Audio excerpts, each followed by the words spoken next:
नमस्कार, स्वागत है सभी आंगनवाड़ी बहनों का हमारी आज की सच्ची खबरों में। तो आइए चलते हैं, हम आपको बता देते हैं आज नई जानकारी है जो बहुत ज़रूरी है आप सभी बहनों के लिए। देश भर के आंगनवाड़ी केंद्र अब जुड़ेंगे किसी न किसी स्कूल से, यानी देश भर के, ऐसा नहीं किसी एक ज़िले एक राज्य में, पूरे देश भर में, पूरे भारत में अब जो आंगनवाड़ी केंद्र हैं वो किसी न किसी स्कूल से जुड़ेंगे। कुछ स्कूल यानी कुछ आंगनवाड़ी केंद्र पहले से ही प्राथमिक विद्यालय के अंदर चलते हैं या जूनियर विद्यालय के यानी उच्च प्राथमिक विद्यालय में चलते हैं, और कुछ हैं जो प्राइवेट जगह पर चलते हैं या कहीं दूसरी जगह पर चलते हैं। तो वो सभी अब आंगनवाड़ी केंद्र हैं वो किसी न किसी विद्यालय से जुड़ेंगे, और ये आंगनवाड़ी बहनों के लिए बड़ी समस्या आ जाएगी, क्योंकि कुछ बहनों के लिए आएगी, कुछ के लिए तो बिल्कुल भी नहीं है। जो पहले से चलते हैं उनके लिए कोई समस्या नहीं है। तो ऐसा नहीं किसी, ये नई दिल्ली यानी कि दिल्ली से खबर है। आंगनवाड़ी केंद्रों को सशक्त बनाने के लिए शिक्षा और महिला बाल विकास मंत्रालय ने बुधवार को बड़ा फैसला लिया। अब देश भर के आंगनवाड़ी केंद्र किसी न किसी प्राथमिक स्कूल के साथ जुड़ेंगे। जिन गांवों में स्कूल होंगे वहां आंगनवाड़ी केंद्र उनके परिसर में शिफ्ट होंगे, जबकि जिन गांवों में स्कूल नहीं होंगे वहां आंगनवाड़ी केंद्र नज़दीकी प्राथमिक स्कूल में जुड़ेंगे। यानी अगर किसी गांव में स्कूल नहीं है, उसके थोड़ा दूर पर, चाहे वो 1 किलोमीटर के अंदर हो, तो वो आंगनवाड़ी केंद्र उसी स्कूल में जुड़ेंगे। इस पहल से बच्चों का पोषण और शिक्षा एक साथ सुनिश्चित होगी। नई राष्ट्रीय शिक्षा नीति NEP के तहत बच्चों को 3 साल की उम्र में पढ़ने का लक्ष्य निर्धारित किया गया है। इस दिशा में आगे बढ़ते हुए दोनों मंत्रालयों ने एक गाइडलाइन जारी की है। धर्मेंद्र प्रधान ने कहा कि इस पहल से आंगनवाड़ी में पढ़ने वाले बच्चे स्वतः स्कूलों की पहली कक्षा में प्रमोट होकर आएंगे, जिससे उनकी ट्रैकिंग में आसानी होगी। उन्होंने महिला एवं बाल विकास मंत्रालय की आंगनवाड़ी से जुड़ी महिलाओं के लिए राष्ट्रीय मुक्त विद्यालय शिक्षा संस्थान NIOS के माध्यम से आगे की पढ़ाई कराने का प्रस्ताव भी दिया। खासकर ऐसी महिलाएं जो 12वीं तक नहीं पढ़ी हैं, उनके लिए एक कोर्स शुरू किया जा सकता है। प्रधान ने आंगनवाड़ी में काम करने वाली महिलाओं को वर्कर कहने पर आपत्ति जताते हुए उन्हें दीदी के रूप में संबोधित करने का सुझाव दिया। महिला एवं बाल विकास मंत्री अन्नपूर्णा देवी ने कहा कि इससे पोषण और शिक्षा अब साथ साथ होगी। यानी कि 9 लाख के करीब प्राथमिक स्कूल और 14 लाख से अधिक आंगनवाड़ी केंद्र देश भर में। आंगनवाड़ी का आंगन और विद्यालय का प्रांगण बच्चों के सर्वांगीण विकास को देंगे ऊंचाई। शिक्षा और महिला बाल विकास मंत्रालय ने बेहतर तालमेल के लिए जारी की गाइडलाइन। 3 लाख आंगनवाड़ी केंद्र पहले से ही स्कूल परिसर में चल रहे हैं। पढ़ाई और पोषण अब साथ साथ होगा। गाइडलाइन के कुछ अहम बिंदु हैं। आंगनवाड़ी को शहरी क्षेत्र में 500 मीटर और ग्रामीण क्षेत्र में 1 किलोमीटर से अधिक दूरी पर शिफ्ट नहीं किया जा सकता। ये मैंने आपको पहले भी बताया था कि यानी कि अगर 1 किलोमीटर के अंदर आता है स्कूल कोई, तो उसमें शिफ्ट कर दिया जाएगा। अगर 1 किलोमीटर से बाहर है तो उसको नहीं किया जाएगा। शहर में 500 मीटर भी बहुत है, क्योंकि ट्रैफिक ज़्यादा होते हैं, बच्चों को चलने में दिक्कत होती है। वहाँ ग्रामीण एरिया का माहौल थोड़ा सही होता है, फिर भी बच्चों के लिए कहीं रास्ता है, कहीं नहीं है, कहीं बारिश हो जाती है, तो उसमें भी ग्रामीण एरिया में भी 1 किलोमीटर बच्चों के लिए बहुत ज़्यादा ही है। एक स्कूल परिसर में 2 से अधिक आंगनवाड़ी केंद्रों को स्थानांतरित नहीं किया जाएगा।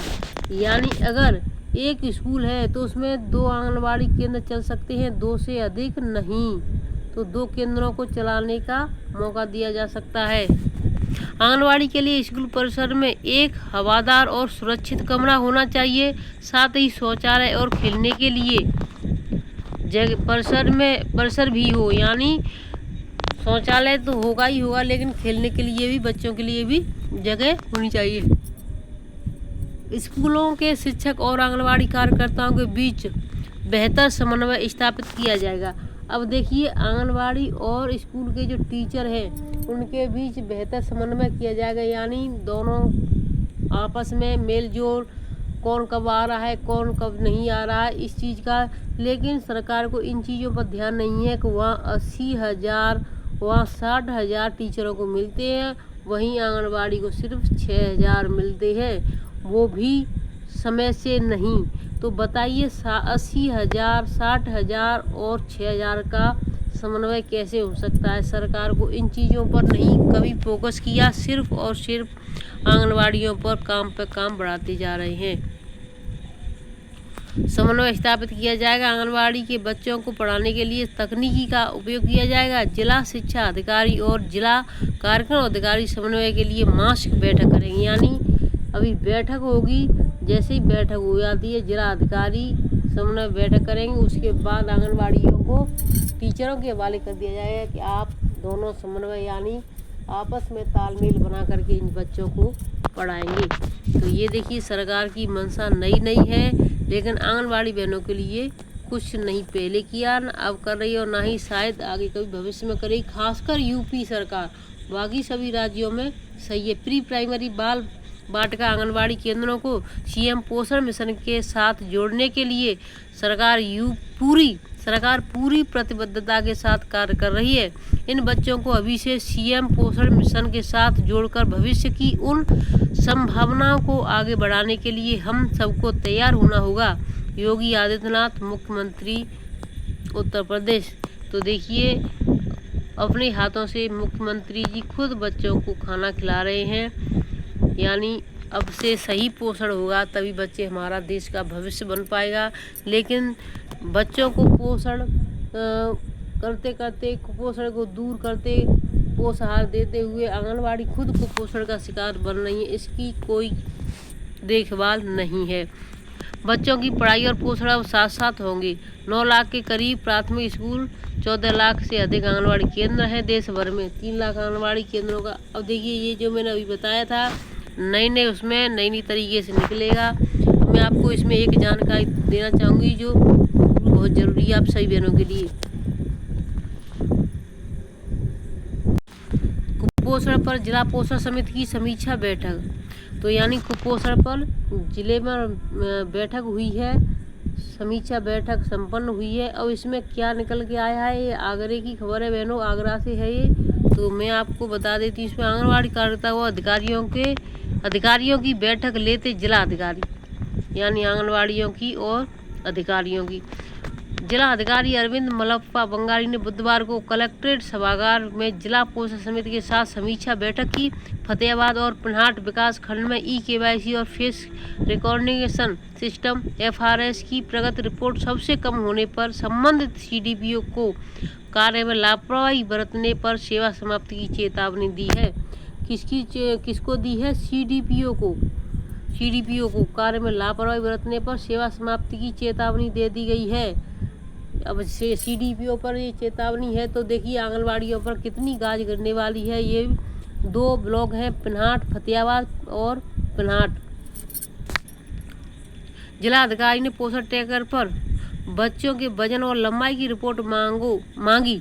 अधिकारियों ने बताया कि पिछले 3 महीने में प्रगति हुई है और जुलाई में 1039 नए स्वयं गंभीर रूप से कुपोषित बच्चों की पहचान की गई, जबकि 1442 बच्चे ठीक होकर सामान्य श्रेणी में आ गए।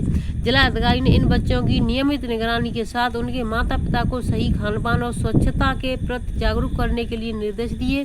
केंद्रों के निर्माण में हो रही लापरवाही पर नाराजगी जताई। 38 केंद्रों के मुकाबले अभी तक 14 केंद्र ही पूरे हुए हैं। इस दौरान मुख्य विकास अधिकारी प्रतिभा सिंह, यमुनाधर चौहान, मनोज मौर्य, रामायण सिंह यादव, जितेंद्र कुमार गौड़, मनीष कुमार आदि मौजूद रहे वहाँ पर। तो देखिए सभी अधिकारी वहाँ पर मौजूद रहे हैं, यानी कि आंगनवाड़ी केंद्रों को नया केंद्र बनने के लिए 38 केंद्र बनने थे, उसमें के मुकाबले अभी 14 केंद्र भी पूरे हुए हैं और बाकी अभी पूरे नहीं हुए, तो इस पर भी नाराज़गी जताई है। 2 यानी ब्लॉक ऐसे हैं जिन पर यानी फेस कैप्चरिंग और FRS में लापरवाही बरती जा रही है, तो वहाँ के CDPO को नौकरी सेवा समाप्ति की चेतावनी दे दी गई है। बहनों देखिए जीएसटी में बदलाव हो चुका है। जो बढ़ी हुई जीएसटी थी उसमें अब देखिए यानी नवरात्र से पहले, नवरात्र से दूध, दही, TV, fridge, car, bike, insurance सब हो जाएंगे सस्ता। तो क्या सस्ता हुआ, क्या महंगा हुआ, ये सभी आप बहनों देख लें। जीएसटी में बदलाव, क्या सस्ता क्या महंगा, यानी अब बदलाव कर दिया गया। जो पहले था उससे अलग हो गया है। सस्ता क्या क्या होने वाला देखिए, दूध, पनीर यानी दूध से बनी हुई पनीर, बटर, नमकीन, ice cream, diabetic fruit, TV, AC, छोटी कारें यानी छोटी कारें वो भी सस्ती हो जाएंगी। मोटरसाइकिल, थ्री व्हीलर यानी टेम्पू, थ्री व्हीलर जो भी है, सीमेंट, मार्बल, ट्रैक्टर के टायर ये भी यानी सस्ते हो जाएंगे। हेयर ऑयल, शैम्पू, टेलकाम पाउडर यानी पाउडर, ऑयल और शैम्पू ये भी है सस्ते हो जाएंगे। और महंगा क्या होने वाला है, पान मसाला, तम्बाकू उत्पाद, cigarette, cold drinks, luxury luxury item, private jet, फैकिन वाला पेय। तो ये सब चीज़ें महंगी होंगी। आपकी निर्मला सीतारमण जो वित्त मंत्री हैं उन्होंने ये लागू कर दिया है। तो सभी है ना वीडियो को देख लें, चैनल सब्सक्राइब कर लें। अब मैं आपको नई जानकारी देना चाहूँगी, यानी जो जुलाई, अगस्त, सितंबर का जो अभी राशन नहीं आया है तो उस राशन के बदले अब नई चीज़ क्या आ रही है, वो बहुत बड़ी खुशखबरी है। तो उस वीडियो को बहुत जल्दी डाल दूँगी, आप सभी भाई बहन वहाँ पर जा कर के देख लें। धन्यवाद।